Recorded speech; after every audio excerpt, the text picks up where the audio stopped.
Нередко душа животного бывает глубже и богаче человеческой. Мы даже не подозреваем, на какие подвиги и жертвы способны наши питомцы, а иногда просто не замечаем проявления их преданности в повседневной суете. У собаки по кличке Феликс есть одна необычная привычка. Она каждое утро убегает гулять на улицу и возвращается домой к вечеру. Хозяин животного никогда не придавал значения такому поведению. Большую часть времени он проводил на работе и отсутствовал дома в выходные дни.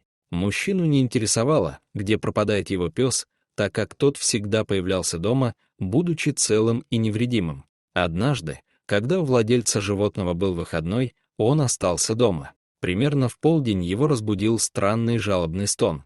Когда хозяин пришел в себя, он обнаружил собаку у двери со слезами на глазах. Бедняга настойчиво просился наружу, перебирая лапами по запертой двери. Увидев тревожное состояние Феликса, мужчина быстро собрался, выпустил пса на улицу и последовал за ним. Уже через полчаса он узнал до боли знакомый ему путь и понял, куда собака уходит каждое утро. По приветствиям рабочих, стоявших у ворот, хозяин понял, что Феликс бывает в этом месте очень часто. Рабочие подтвердили, что питомец приходит сюда регулярно. Растроганный до глубины души мужчина попытался собраться силами, заглушая слезы, пошел дальше. С каждым шагом его все больше переполняло чувство вины, и он осознал, насколько слеп был все это время. Вскоре герой оказался на могиле своего отца.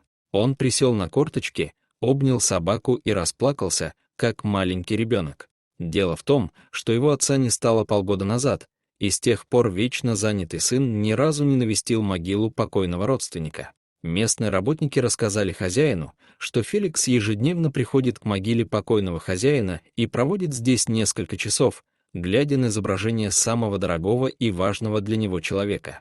Пожилой мужчина обожал Феликса и относился к нему не как к простой собаке. Каждый вечер он забирал пса с собой на чердак, где рассказывал ему разные истории из своей жизни, а тот внимательно слушал и понимал его. Родственники старика относились к их дружбе не очень серьезно и считали это обычным проявлением преклонного возраста. На самом же деле взрослому мужчине не хватало внимания и интереса со стороны окружающих, чтобы излить кому-то свою душу. И лишь Феликс был ему настоящим верным другом, который с удовольствием проводил с ним время и слушал его рассказы о жизни.